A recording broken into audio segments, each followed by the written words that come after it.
नमस्कार, स्वागत है आप सभी विद्यार्थियों का आपके अपने YouTube चैनल गुरुकुल एकेडमी में। दोस्तों, जैसे कि हम पिछले 2 महीने से बात कर रहे थे कि एडीओ का जो है वो एग्जाम होने वाला है, इसका हमने कोर्स भी लॉन्च किया था अपने ऐप पर गुरुकुल एकेडमी पर।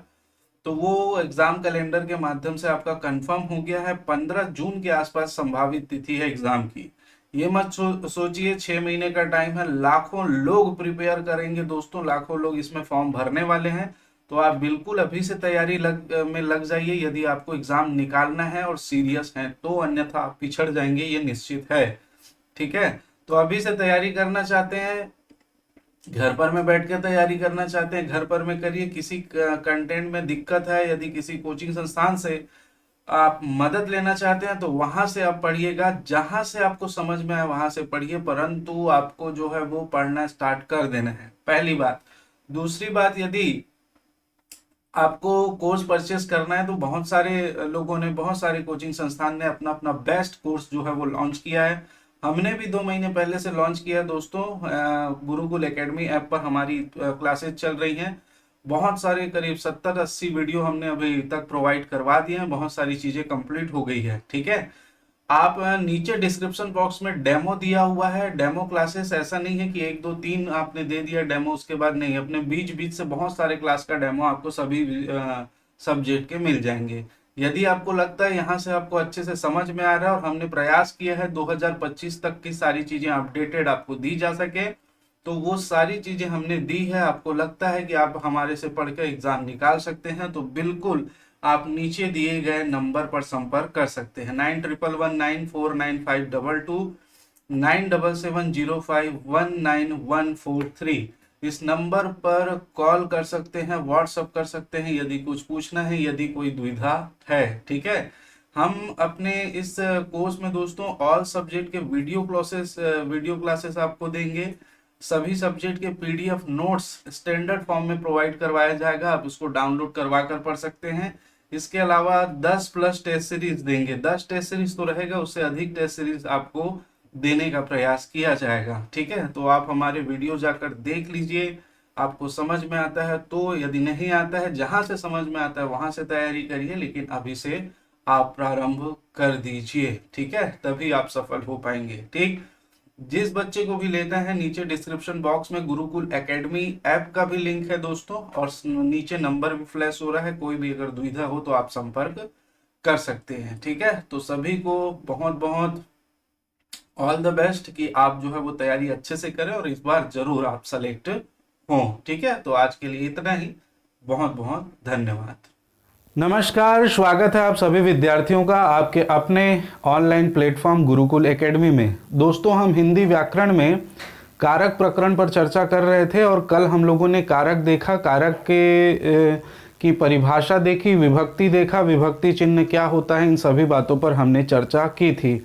आज उसी को आगे बढ़ाएंगे। कल हम 8 कारकों में एक कारक जो है वो पढ़ा था दोस्तों, कर्ता कारक। ठीक है, कारक क्या होता है? तो संज्ञा या सर्वनाम के जिस रूप से वाक्य के अन्य शब्दों से उसका संबंध प्रकट होता है उसको हम कारक कहते हैं। ठीक है, ये हमने कल देखा था। अब संज्ञा या सर्वनाम का जो रूप प्रकट करने के लिए जिन चिन्हों का प्रयोग किया जाता है उसको विभक्ति चिन्ह कहते हैं। ये हमने कल बात कर ली थी। ये 8 प्रकार के होते हैं: कर्ता कारक, कर्म कारक, करण कारक, संप्रदान कारक, अपादान कारक, संबंध कारक, अधिकरण कारक और संबोधन कारक। और इनमें से कर्ता कारक पर हमने चर्चा की थी। आज हम देखेंगे कर्म कारक। देखिए, सबसे पहले हेडिंग डाल लो कर्म कारक।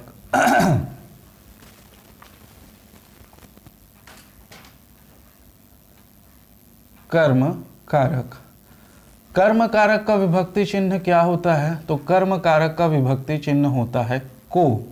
ठीक है, को इसका विभक्ति चिन्ह होता है। ठीक, देखिए, एक एक छोटी छोटी जो बातें हैं उन सभी बातों पर चर्चा हम करते हुए चलेंगे, तो आप एक एक चीज को समझते हुए चलिएगा। किसी भी प्रकार से कोई भी प्रश्न आता है तो आपसे छूटना नहीं चाहिए। ठीक है, कर्म कारक किसे कहते हैं? तो देखिए, वाक्य में वाक्य में जो कर्ता का इष्ट होता है, कर्ता जिसे सबसे ज़्यादा पसंद करता है, ठीक है, उसे हम क्या कहते हैं? कर्म कारक कहते हैं। ठीक है, वाक्य में कर्ता का जो सबसे इष्ट होता है, जैसे राम ने खाना खाया। ठीक है, तो यहाँ पर कर्ता कौन है? राम। खाने का कार्य कर रहा है, किसको? खाना खाया, है ना। तो खाना जो है वो सबसे ज़्यादा इष्ट है वाक्य में, तो ये क्या हो जाता है? क्या होता है? कर्म कारक होता है। जितने भी चीज़ आपको बताया जा रहा है दोस्तों, उसमें एक एक चीज़ हमको लिखना संभव नहीं होता, इसीलिए आप क्या करें, जो छोटी छोटी बातें हैं उसको कंटिन्यू लिखते हुए चलेंगे। ठीक है, तो मैंने कहा कि वाक्य में जो कर्ता का सबसे इष्ट होता है उसे हम कर्म कारक कहते हैं। दूसरा, जब वाक्य में क्रिया का फल कर्ता पर न पड़ के किसी अन्य शब्द पर पड़ता है या संज्ञा या सर्वनाम के जिस रूप पर पड़ता है उसे हम कर्म कारक कहते हैं। देखिए, सबसे पहले मैं यहाँ परिभाषा लिख दूं, फिर इसको एक्सप्लेन करते हैं। ठीक, देखिए परिभाषा क्या हो जाएगी?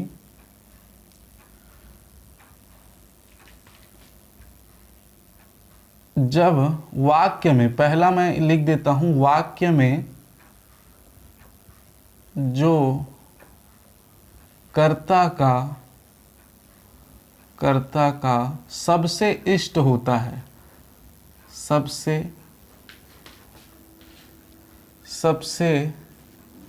इष्ट यानी सबसे अधिक वाक्य में जो कर्ता का सबसे अधिक नज़दीक होता है या पास होता है या इष्ट होता है, नज़दीक होता है। ठीक है, उसे हम क्या कहेंगे? ये किसी भी रूप में आ सकता है, किसी भी रूप में आ सकता है। आपको दिया जा सकता है कि वाक्य में जो कर्ता का सबसे इष्ट होता है, वाक्य में जो कर्ता का सबसे नज़दीक होता है, वाक्य में कर्ता के जो सबसे निकट होता है वो क्या होता है ना, इस प्रकार से दिया जाएगा। आप ध्यान रखिएगा, जो सबसे इष्ट होता है, जिसको कर्ता सबसे ज़्यादा चाहता है, वो क्या होता है? कर्म होता है। ये एक लाइनर है, परिभाषा के रूप में आप देख सकते हैं, परंतु ये वन लाइनर है। इसका जो मेन परिभाषा होगा वो अब मैं आपके सामने लिख रहा हूं, तो उसको भी ध्यान रखेंगे। क्या? देखिए, वाक्य में जब क्रिया का फल, आप लिखेंगे, ये परिभाषा मेन ये है, वाक्य में जब क्रिया का फल कर्ता पर ना पढ़कर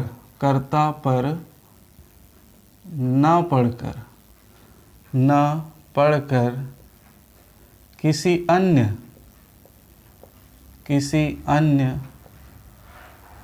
संज्ञा या सर्वनाम,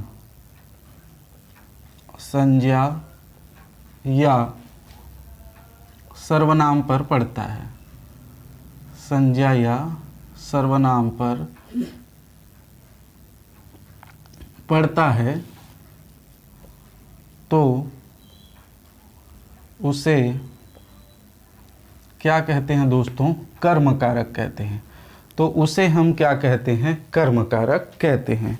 वाक्य में जो कर्ता का सबसे इष्ट होता है ना, वाक्य में कर्ता जिसे सबसे अधिक चाहता है, वाक्य में कर्ता के जो सबसे नज़दीक रहता है, उसे तो हम कर्म कारक कहेंगे। परिभाषा क्या ध्यान रखना है? वाक्य में जब क्रिया का फल कर्ता पर न पड़कर किसी अन्य संज्ञा या सर्वनाम पर पड़ता है, तो उसे हम क्या कहते हैं? कर्म कारक कहते हैं। ठीक है, बहुत ढंग से आप याद रखिएगा। ठीक,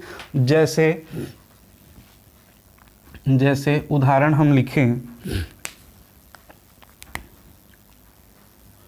जैसे मोहन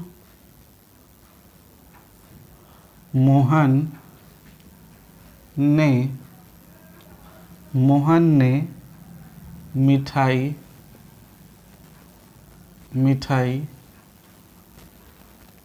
खा लिया। मोहन ने मिठाई खा लिया। अब यहाँ पर जो है, मोहन क्या हो गया? कर्ता हो गया। क्रिया क्या हो गई? खाना।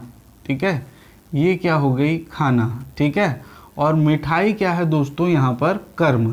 तो कर्ता इस वाक्य में देखें तो मैं ये पहला लाइन समझाने की कोशिश कर रहा हूँ, जो हमने लिखा है सबसे अधिक नज़दीक होता है, या आप लिख लीजिए इष्ट होता है, या आप लिख लीजिए जो चाहता है। ठीक है, तो यहाँ पर मोहन सबसे ज़्यादा किसको, मिठाई को चाहता है। ध्यान रखिएगा, खाना तो क्रिया है, क्रिया कर रहा है, परंतु चाहता किसको है, मिठाई को चाह रहा है। ठीक, तो यहाँ पर ये क्या हो जाता है, कर्म हो जाता है। ठीक, अब यहाँ पर 2-3 पॉइंट आप याद रखेंगे। सबसे पहला पॉइंट क्या, पहचानेंगे कैसे। ठीक है, तो सबसे पहले वाक्य में हम क्रिया देखेंगे और क्रिया के साथ हम क्या लगाकर प्रश्न करेंगे। ठीक है, किसके साथ, क्रिया के साथ क्या लगाएंगे, क्या, है ना, क्रिया के साथ क्या लगाकर प्रश्न करेंगे। तो जो उत्तर आता है वो क्या होता है, कर्म होता है। ठीक है, जो उत्तर आता है कर्म होता है। क्या खा लिया, मिठाई खा लिया। या दूसरा हम किसको लगाकर प्रश्न करेंगे। ठीक है, किसको लगाकर, सेम किससे, क्रिया से। तो उत्तर जो आएगा वो कर्म होगा। बशर्ते आप याद रखिएगा उत्तर सार्थक होना चाहिए, निरर्थक नहीं होना चाहिए। आप अपने हिसाब से उत्तर मत बनाइएगा। ठीक है, अपने आप से उत्तर बनाएंगे, जो निरर्थक उत्तर होगा आपका नंबर गलत हो जाएगा। ठीक, ये और भी इसकी एक एक बारीक चीज़ों को हम देखते हुए चलेंगे। दूसरा मैंने कहा कि वाक्य में जब क्रिया का फल कर्ता पर न पड़कर किसी अन्य शब्द पर पड़ता है। देखिए दूसरा उदाहरण हम इसी में बात करें, राम ने रावण को मारा। ये जो आप देख रहे हैं ये वाला सेंटेंस, यहाँ पर विभक्ति चिन्ह का प्रयोग हुआ है। ठीक है, तो विभक्ति चिन्ह का प्रयोग हुआ है, तो जिस विभक्ति चिन्ह का प्रयोग हुआ है वो उससे संबंधित कारक उस विभक्ति चिन्ह के जस्ट पहले प्रयोग होता है। ठीक, तो को जो विभक्ति चिन्ह है वो कर्म कारक का विभक्ति चिन्ह है, तो रावण यहाँ पर कर्म कारक हो गया, ये तो हम देख लिए। कर्ता कौन है, ये कर्ता है राम। ठीक है, मारना है क्रिया। अब हमने लिखा है वाक्य में जब क्रिया का फल कर्ता पर न पड़कर किसी अन्य संज्ञा या सर्वनाम पर पड़ता है, तो यहाँ पर मारना क्रिया जो हो रही है मारने की क्रिया कब होगी, जब रावण होगा। इस वाक्य के अनुसार मारने की क्रिया तब होगी जब रावण होगा। तो यहाँ पर मारने की क्रिया राम से ज़्यादा जो है वो रावण पर पड़ रहा है। ठीक है, राम से ज़्यादा किस पर पड़ रहा है, रावण पर पड़ रहा है। इसीलिए हम इसको क्या कहते हैं, कर्म कारक की विभक्ति कहते हैं या कर्म कारक कहते हैं। ठीक, ध्यान रखिएगा। तो यहाँ पर देखिए अब दो प्रकार के सेंटेंस आपको दिख रहे हैं। यहाँ पर दिख रहा है क्या, रावण कर्म है, रावण जीवित व्यक्ति। यहाँ पर दिख रहा है मिठाई जो निर्जीव है। ठीक, तो यहाँ पर आप बहुत ढंग से चीज़ों को याद रखेंगे। कैसे याद रखेंगे, देखिए सबसे पहले हम ये देखें, ये हमने जो है वो क्रिया का विभाजन जब कर रहे थे, कर्म के आधार पर जब उसको बांट रहे थे, तो ये सारी चीज़ें लिखी हुई है। मैं एक बार बताते हुए चल रहा हूँ, आप उसके पोर्शन में देख लीजिएगा। ठीक है, तो यहाँ पर जो पहला पॉइंट है ये ध्यान रखिएगा, क्या कि जो को विभक्ति चिन्ह का प्रयोग केवल सजीव कर्म के साथ होता है। ठीक है, को विभक्ति चिन्ह का प्रयोग किसके साथ होगा, केवल सजीव कर्म के साथ होगा। सजीव कर्म, जब कर्म जीवित है, सजीव कर्म, और बाकी के साथ को विभक्ति चिन्ह का प्रयोग नहीं होता है। को विभक्ति चिन्ह का प्रयोग बाकी के साथ नहीं होगा, केवल सजीव के साथ होगा। इस बात को ध्यान रखेंगे। निर्जीव कर्म रहेगा तो उसके साथ को विभक्ति चिन्ह का प्रयोग नहीं किया जाता है, अन्यथा वाक्य जो है वो अशुद्ध हो जाएगा। ठीक है, निर्जीव कर्म के साथ को विभक्ति चिन्ह का प्रयोग नहीं किया जाता है। मेरे ख्याल से ये आप लोगों को समझ आ गया होगा। ठीक है, जैसे मैं इस सेंटेंस को ये लिखूं कि राम ने रावण मारा, और ये सजीव कर्म है, इसके साथ को विभक्ति चिन्ह को यदि मैं नहीं लगाता हूं तो ये सेंटेंस क्या हो जाएगा दोस्तों, अशुद्ध हो जाएगा।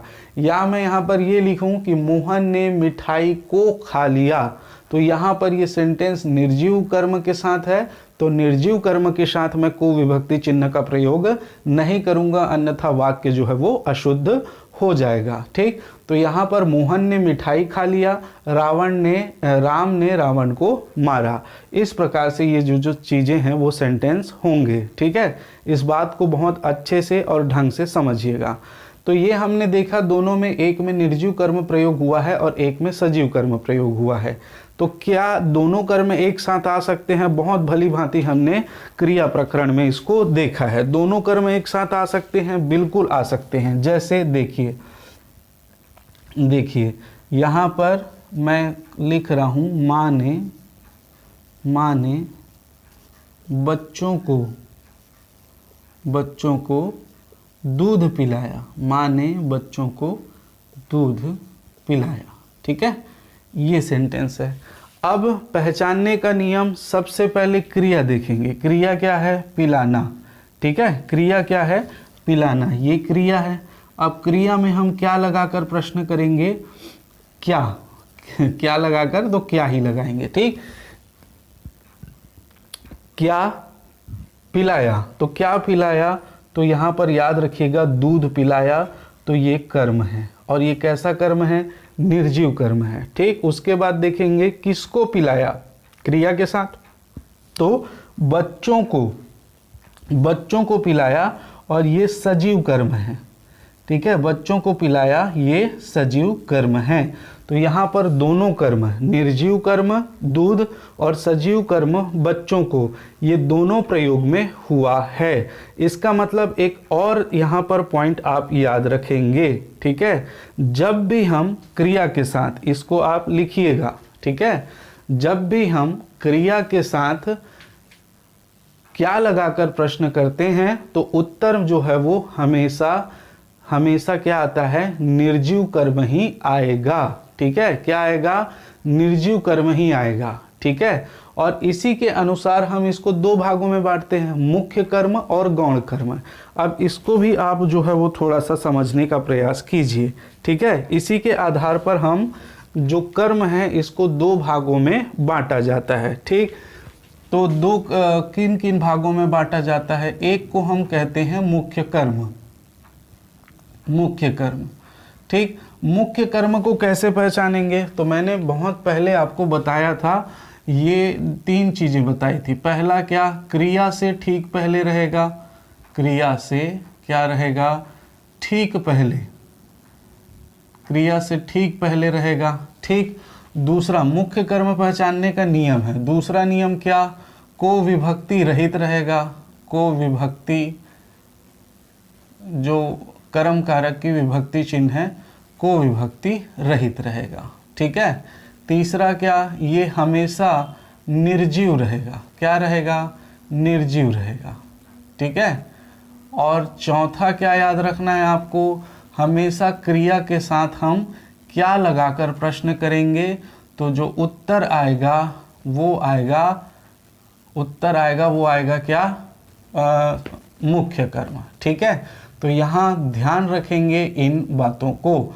दूसरा, ये जो केसेस हैं ये 99.99% में होंगे। एक आध जो रहता है वो अपवाद के स्वरूप होगा, तो उससे आप रेयरेस्ट, वो बहुत रेयर ही आपको पूछेगा। ठीक है, तो यहाँ पर ये मुख्य कर्म होगा। दूसरा हम देखें गौण कर्म। गौण कर्म, तो गौण कर्म कैसे पहचानेंगे? तो गौण कर्म क्या रहेगा? ये पहला, ये जैसे मुख्य कर्म है क्रिया से ठीक पहले, तो गौण कर्म जो होगा वो मुख्य कर्म से ठीक पहले होगा। वो क्या होगा? मुख्य कर्म से ठीक पहले होगा। दूसरा, ये को विभक्ति सहित प्रयोग होता है। को विभक्ति सहित प्रयोग होगा। ठीक है, को विभक्ति सहित प्रयोग होता है। तीसरा आपको याद रखना है क्या? ये हमेशा सजीव रहेगा। ठीक है, क्या रहेगा? सजीव कर्म रहेगा। ठीक, चौथा आपको क्या रखना है कि हम क्रिया में किसको लगाकर प्रश्न करेंगे, तब जो है वो ये प्रकट होगा।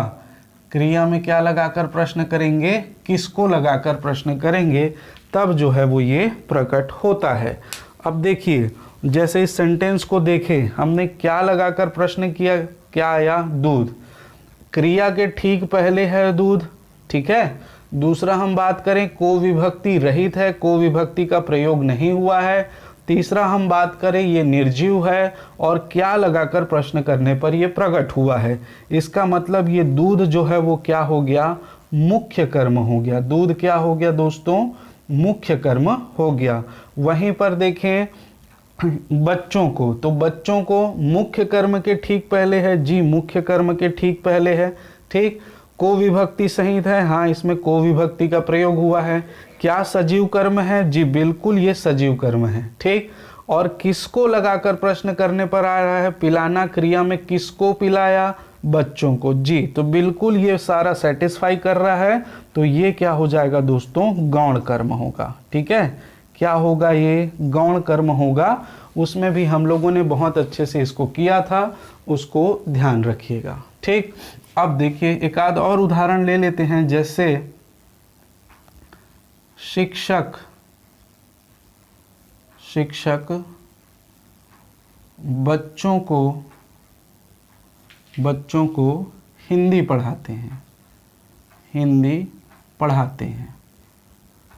शिक्षक बच्चों को हिंदी पढ़ाते हैं, ठीक है।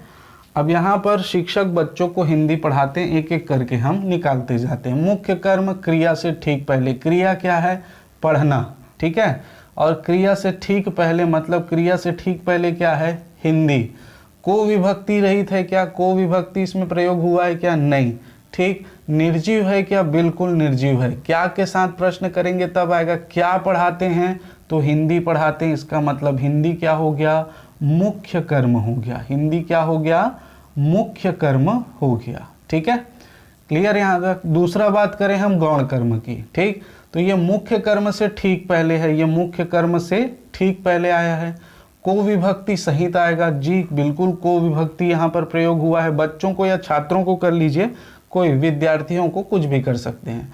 सजीव कर्म है क्या, बिल्कुल सजीव कर्म है, ठीक। किसको लगाकर प्रश्न, किसको पढ़ाते हैं, तो बच्चों को पढ़ाते हैं, तो ये क्या हो जाएगा, गौण कर्म हो जाएगा। आप इसको छात्रों को कर लीजिए, विद्यार्थियों को कर लीजिए, जैसा शिष्यों को कर लीजिए, जैसा करना है कर सकते हैं, ठीक है। तो मेरे ख्याल से ये चीज़ें आपको स्पष्ट रूप से समझ में आ गई है कि कहाँ पर जो है वो को विभक्ति रहित जो है वो प्रयोग होगा और कहाँ पर विभक्ति सहित जो है वो प्रयोग होगा, ठीक है। मेरे ख्याल से ये दोनों स्पष्ट रूप से क्लियर है। अब जब आप कर्म कारक की विभक्ति पढ़ेंगे तो जरूरी नहीं है कि को विभक्ति रहेगा तभी कर्म कारक होगा, ठीक है। वो को विभक्ति रहित भी होगा, जो गौण कर्म होगा उसके साथ को विभक्ति चिन्ह का प्रयोग तो होगा नहीं। जैसे वह पत्र लिखता है, वह पत्र लिखता है। अब यहाँ पर अगर आपको पूछा जाए कौन से कर्म का प्रयोग हुआ है, तो यहाँ पर सीधी सी बात है, पत्र के साथ को विभक्ति नहीं लगा है तो आप बोल देंगे नहीं हुआ है, ऐसा नहीं है। आप ये जो प्रक्रिया है उस प्रक्रिया पर चलेंगे। क्या लगाकर प्रश्न कीजिए और किसको लगाकर प्रश्न कीजिए। क्या लिखता है, पत्र लिखता है, ठीक है। तो पत्र लिखता है तो एक कर्म तो हमको मिल गया। किसको लिखता है, ठीक है, इंपॉर्टेंट है, किसको लिखता है, तो इसका आंसर नहीं मिला है। इसका मतलब वाक्य में कर्म कारक की जो विभक्ति चिन्ह है को, वो सदा लगे रहेगा, ये जरूरी नहीं है, ठीक है। ध्यान दीजिएगा, ये जरूरी नहीं है दोस्तों, ठीक। तो ये कर्म कारक से संबंधित सारी चर्चाएं हमने कर ली है। अब देखते हैं दोस्तों, कर्म कारक के बाद आता है तीसरा करण कारक, ठीक है। तो आप लोग हेडिंग डाल लीजिए, तीसरा करण कारक।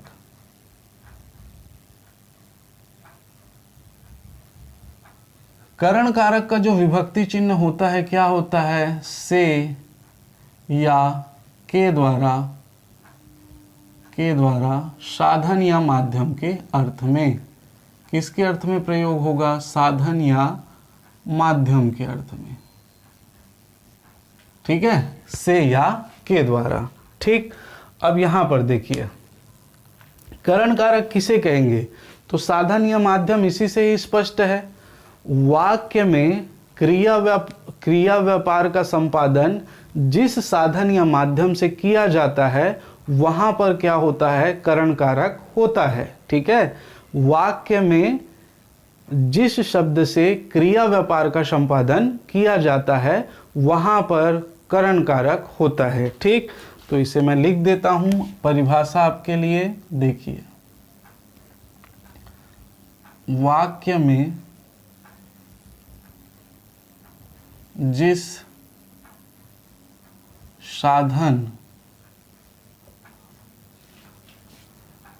या माध्यम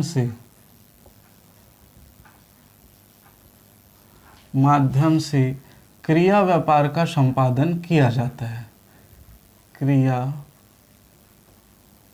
व्यापार का संपादन किया जाता है, संपादन किया जाता है, उसे क्या कहते हैं हम? करण कारक कहते हैं। उसे क्या कहते हैं? करण कारक कहते हैं। जैसे उदाहरण देखिए, उदाहरण सबसे पहले देखेंगे कि लेखक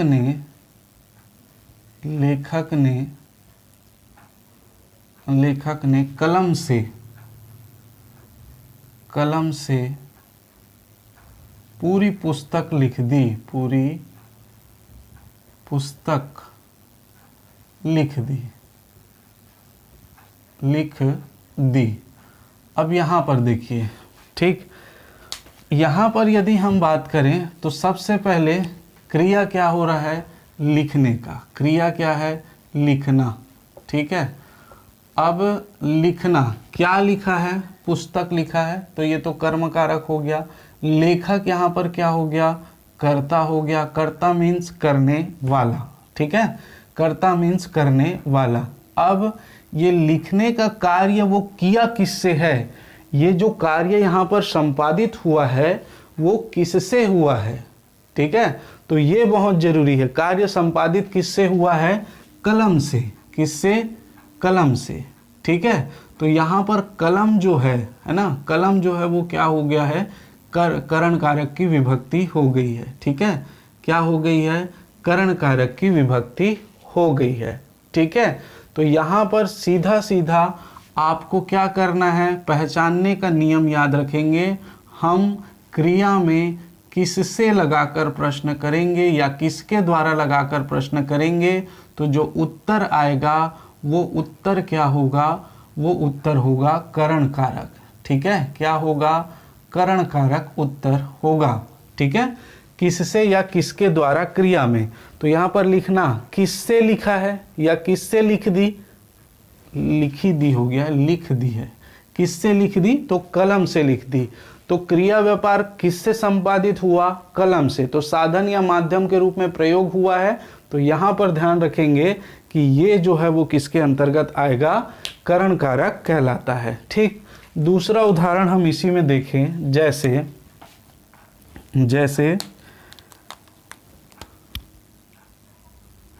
दूसरा, छात्रों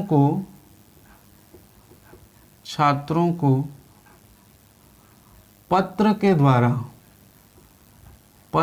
द्वारा सूचना मिली। छात्रों को पत्र के द्वारा परीक्षा की सूचना मिली। आप जितना चाहें बढ़ा सकते हैं। ठीक है, तो यहाँ पर हमने देखा से के साथ, यहाँ हम देख रहे हैं के द्वारा। तो छात्रों को पत्र के द्वारा सूचना मिली। किसकी? परीक्षा की। आप जितना भी सेंटेंस बढ़ा सकते हैं। ठीक, तो सबसे पहले क्या? सूचना मिली। ठीक है, सूचना मिली। किससे मिली या किसके द्वारा मिली? है ना, तो किसके, यहाँ पर के द्वारा है तो आप के द्वारा लगाएंगे, से होगा तो किससे लगाएंगे। किसके द्वारा मिली? तो ये जो है वो किसके द्वारा मिली है? पत्र के द्वारा मिली है। और पत्र यहाँ पर क्या हो जाएगा? करण कारक हो जाएगा। पत्र क्या हो जाएगा यहाँ पर? करण कारक हो जाएगा। ठीक है, तो छात्रों को पत्र के द्वारा सूचना मिली है। ठीक, तो किसके द्वारा मिली? पत्र की। यदि से होता तो क्या लगाते? किससे मिली? के द्वारा है तो क्या लगाएंगे? के द्वारा। ठीक, तो इसको भी आप ध्यान रखिएगा। जैसे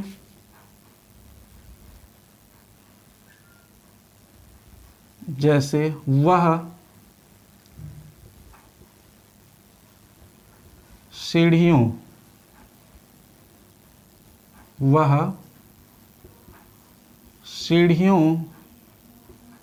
के द्वारा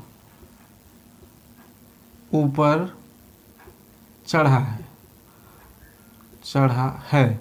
तो वह सीढ़ियों के द्वारा ऊपर चढ़ा है। किसके द्वारा? ऊपर चढ़ना क्रिया।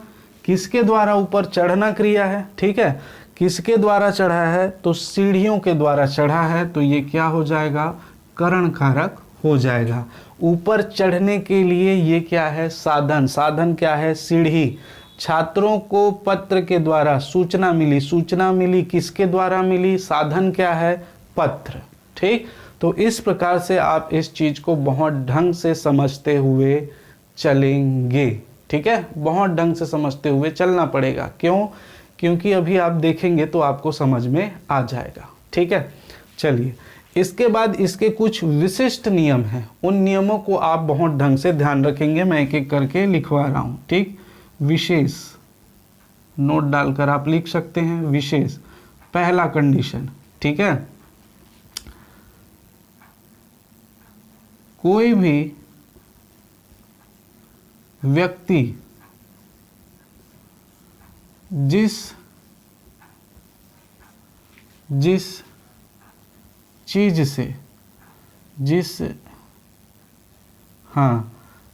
चीज से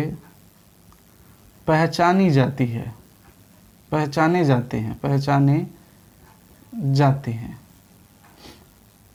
है ना, वहाँ क्या होता है?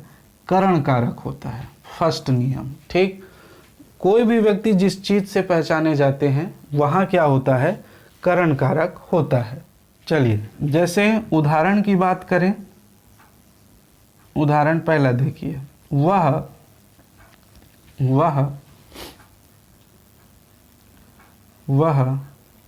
मूंछों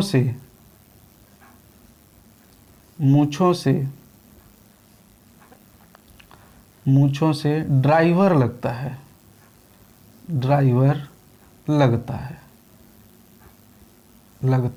है। तो यहाँ से विभक्ति चिन्ह का प्रयोग तो हुआ है, लेकिन किसके? मूंछों के लिए। वह मूंछों से, जिस चीज से पहचाने जाते हैं, किससे पहचाना जा रहा है? मूंछों से। तो वह जो है वो क्या हो गया? मूंछों से ड्राइवर लगता है। मूंछों में क्या होगा?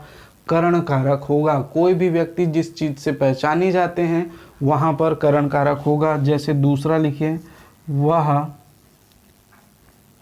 वस्त्रों से अध्यापिका लगती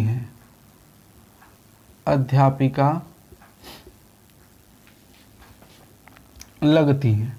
तो उसने किसी विशेष स्कूल का क्या है? ड्रेस पहना होगा, जिसको देखकर आपने ये कहा कि वो जो है वो वस्त्रों से क्या लगती हैं? अध्यापिका लगती हैं। तो वो किससे पहचानी गई? वस्त्रों से पहचानी गई। तो ये कोई भी व्यक्ति जिस चीज़ से पहचाना जाएगा वहाँ पर क्या होगा दोस्तों? वहाँ पर करण कारक होगा।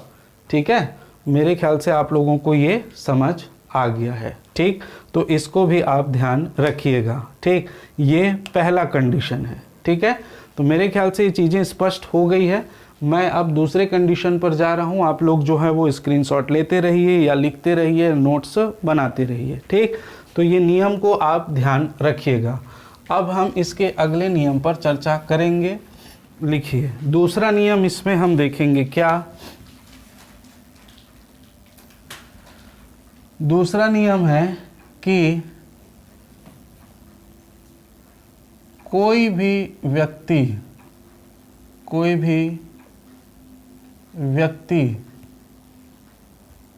जिस अंग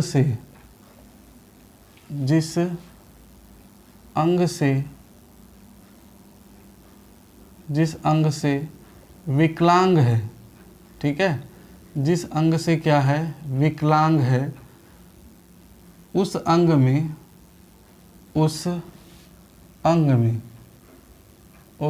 में क्या होता है, करण कारक की विभक्ति होती है। किसकी विभक्ति होती है? करण कारक की विभक्ति होगी। ठीक, कैसे देखिए, वह पैर से लंगड़ी है। ठीक है, वह पैर से लंगड़ी है। ठीक, देखिए आप लोग यहाँ पर थोड़ा सा ध्यान दीजिएगा। प्रश्न दो तरीके से पूछे जा सकते हैं। आपको ये सेंटेंस दिया जाएगा, सीधे सीधे पूछेगा, तो आप एक तो यहाँ पर ये देख के आराम से अंदाज़ा लगा लेंगे क्योंकि विभक्ति चिन्ह का प्रयोग यहाँ पर हुआ है। इसको देखकर आप तुरंत बता देंगे कि यहाँ पर क्या है, यहाँ पर दोस्तों करण कारक है।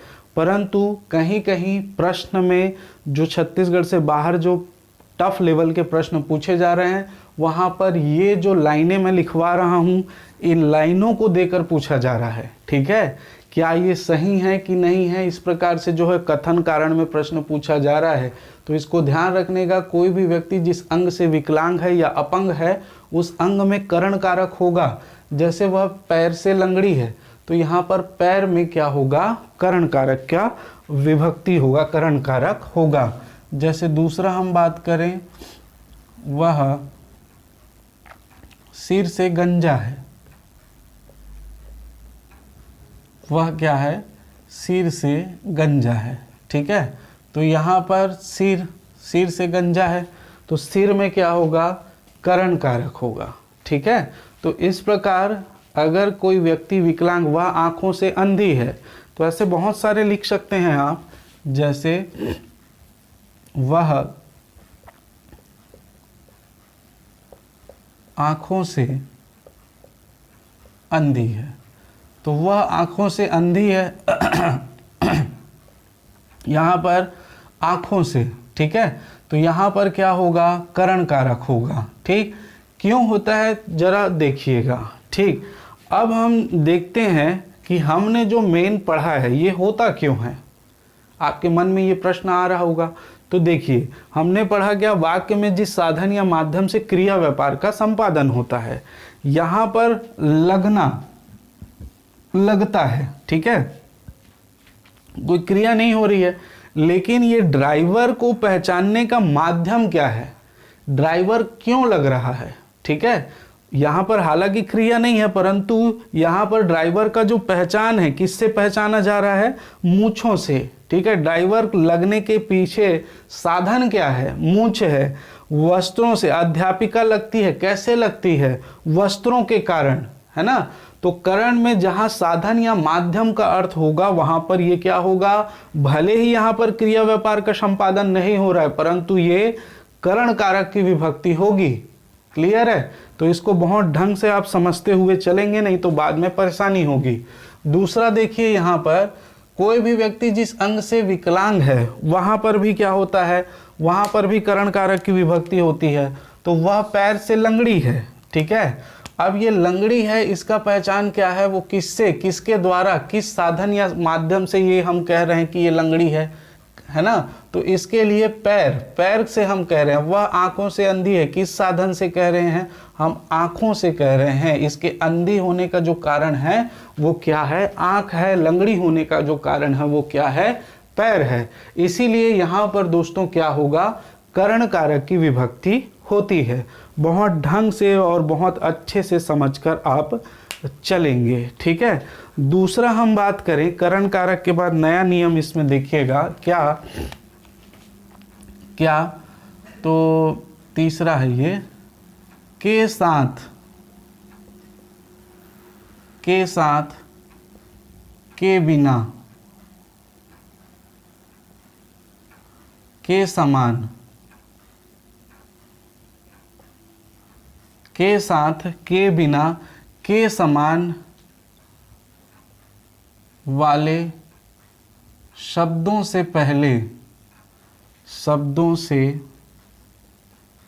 पहले करण कारक की विभक्ति मानी जाती है। पहले करण कारक की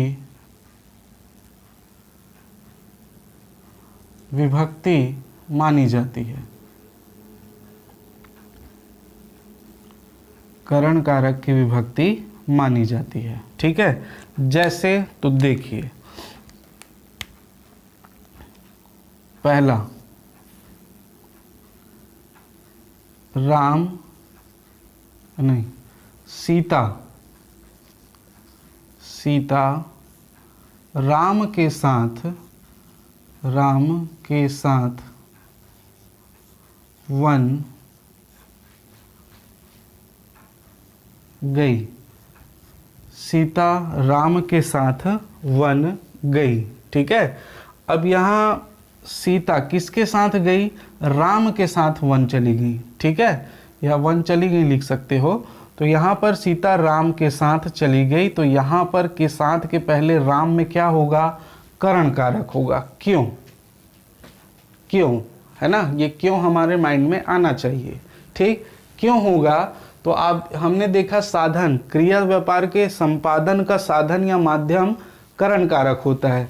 यहाँ पर राम के साथ वन गई, वन जाने का जो रीज़न है सीता माता का, कारण जो है, साधन जो है, माध्यम जो है, वो क्या है? राम जी।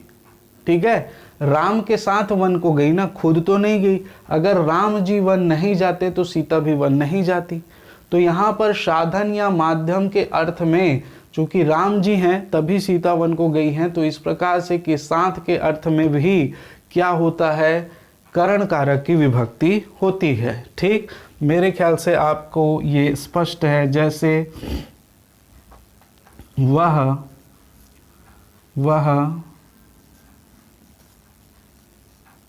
गीता के साथ खेलता है, वह गीता के साथ खेलता है। ठीक है, तो वह किसके साथ खेलता है? गीता के। ठीक है, अगर गीता नहीं, यदि वह नहीं खेलता तो गीता भी नहीं खेलने की। गीता के खेलने का जो कारण है, वह के खेलने का जो कारण है वह गीता है। गीता के साथ खेलता है वह जी, खेलता जो भी वह खेलता है तो वह पुरुष है। ठीक, तो वह जो है वो गीता के साथ खेलता है। अगर गीता नहीं खेलती तो वह भी नहीं खेलता, तो इसका साधन या कारण क्या माना जाएगा? गीता। इसीलिए इसमें क्या होगा? करण कारक की विभक्ति होगी। बहुत ढंग से इसको ध्यान रखिएगा। तीसरा हम देखें, जैसे उसके बिना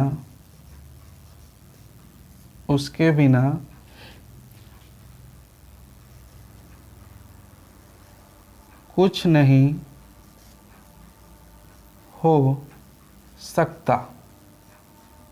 ठीक है, उसके बिना कुछ नहीं हो सकता, के बिना कुछ नहीं हो सकता। कुछ नहीं होने का जो कारण है, के बिना, किसके बिना? उस, मतलब यहां पर आप उस को हटा दो, यहां पर कर दो धन। धन के बिना कुछ नहीं हो सकता। तो किसके बिना? धन। कुछ नहीं होने के पीछे जो रीजन है, जो कारण है, जो साधन है, जो माध्यम है, वो क्या है? धन है। धन के बिना कुछ नहीं हो सकता। ठीक है, तो यहां पर के बिना के अर्थ में भी क्या होगा? करण कारक की विभक्ति होगी। बहुत ढंग से इन चीजों को समझते हुए चलिएगा। और भी देखें, जैसे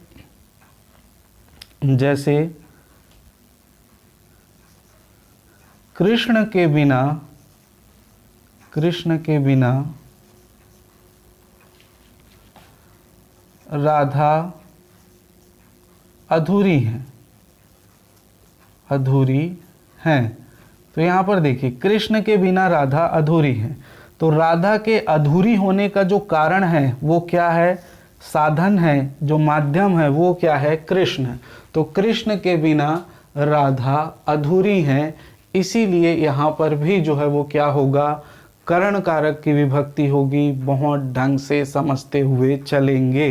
ये बहुत बारीक चीज़ें हैं जो बुक में आपको नहीं मिलेंगी दोस्तों, तो इसको बिल्कुल आप नोट्स बनाइए और चीज़ों को अच्छे से करिएगा। ठीक है, चलिए इसके बाद के समान, जैसे मैं कहूँ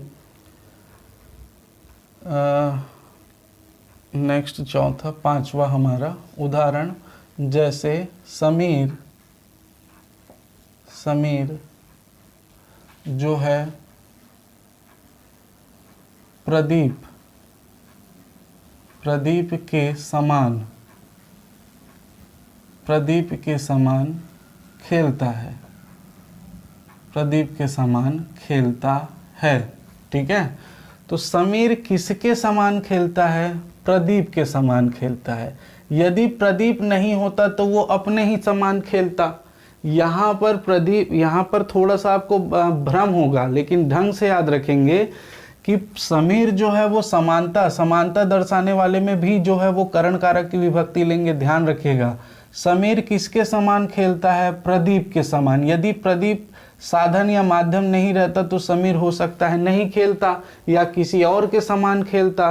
तो जिसके समान खेलता है तो के समान, समानता दर्शाने वाले शब्दों में भी करण कारक की विभक्ति होती है। ठीक है, जैसे बिटिया लक्ष्मी जैसी, लक्ष्मी जी के समान सुंदर है। ठीक है, तो हम सुंदरता किसके समान? लक्ष्मी जी के समान सुंदर। लक्ष्मी जी सुंदर थी इसलिए हमारी बेटी सुंदर है।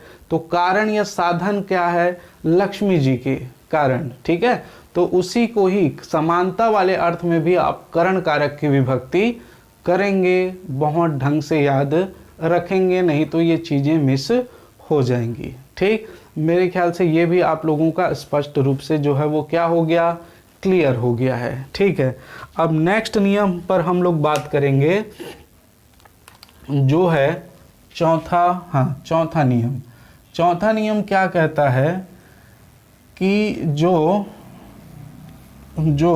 हम लोग मुहावरा है ना, मुहावरों में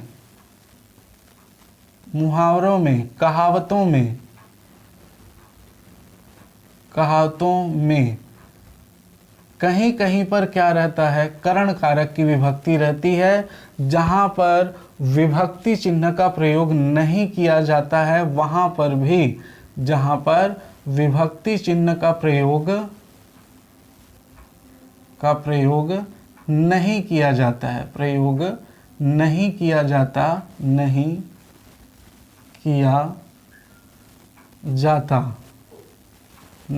जाता, वहाँ भी विभक्ति चिन्ह का प्रयोग नहीं किया, वहाँ भी करण कारक की विभक्ति होती है। करण कारक की विभक्ति होती है, करण कारक की विभक्ति होती है। जैसे अब देखिए यहाँ पे उदाहरण हम लें, जैसे मुहावरों में, कहावतों में, है ना। देखिए जैसे यहाँ पर मैं लिखूं, मैं कानों सुनी बात पर, कानों सुनी बात पर भरोसा नहीं करता, कानों सुनी बात पर भरोसा नहीं करता। अब इस प्रकार का अगर प्रश्न दिया जाए और पूछा जाए इसमें करण कारक की विभक्ति है कि नहीं, करण कारक है कि नहीं, बहुत ढंग से आप याद रखेंगे। कानों सुनी किसके लिए प्रयोग किया जाता है? आप ढंग से देखेंगे, कानों सुनी को अगर आप खोलेंगे तो कानों से सुनी, सुनने का जो माध्यम है, सुननी मतलब सुनना, तो यहाँ पर सुनने का जो माध्यम है वो क्या है? कान है। साधन जो है वो क्या है? कान है। कानों सुनी का अर्थ क्या होगा? कानों से सुनी। ठीक है, तो यहाँ पर सुनने का जो साधन है, सुनने का जो माध्यम है वो यहाँ पर कान है, इसीलिए यहाँ पर जो है वो करण कारक की विभक्ति होगी। ठीक है, इसी प्रकार से हम जैसे दूसरा देखें, आंखों देखी बात पर भरोसा किया जा सकता है। ठीक है, क्या? आंखों देखी बात पर भरोसा किया जा सकता है। यदि हम आंखों देखी को खोलेंगे तो ये क्या निकलेगा? आंखों से देखी, आंखों से देखी। ठीक है, आंखों से देखी बात पर भरोसा किया जा सकता है। तो देखने का जो साधन है वो क्या है? आंखों। तो यहाँ पर इन सेंटेंस में आपको जो है विभक्ति चिन्ह दिखाई नहीं देगा और आप कंफ्यूज हो जाएंगे, इसलिए इसको ध्यान रखेंगे। जहाँ विभक्ति चिन्ह का प्रयोग नहीं होता है वहाँ भी करण कारक की विभक्ति होती है, ठीक है, वहाँ भी करण कारक की विभक्ति होगी। जैसे और उदाहरण इसमें हम लें, एक आता है तुलसी, तुलसीकृत रामायण, ठीक है, तुलसीकृत रामायण, ठीक है। तो यहाँ पर देखिए तुलसीकृत रामायण सबसे अच्छी है, अच्छा है, सुंदर है, बड़ा है, भव्य है, कुछ भी आप जोड़ सकते हो, ठीक है। तुलसीकृत रामायण बहुत सुंदर है, ऐसा जोड़ लीजिए, ठीक। तो यहाँ पर देखेंगे तुलसीकृत मतलब तुलसी के द्वारा कृत, क्या, तुलसी के द्वारा कृत, तुलसी के द्वारा कृत या तुलसी रचित, तुलसी के द्वारा रचित। तो यहाँ पर ये रचना किसके द्वारा किया गया है, साधन या माध्यम कौन है, तुलसी जी हैं। रामायण की रचना का साधन या माध्यम क्या है, तुलसी जी हैं, इसलिए यहाँ पर क्या होगा, करण कारक की विभक्ति होगी, ठीक है, क्या होगी, करण कारक की विभक्ति होगी, ठीक है। जैसे और भी लिखें, वाल्मीकि कृत या रचित या जो भी आप बोल सकते हैं, पंत प्रणीत,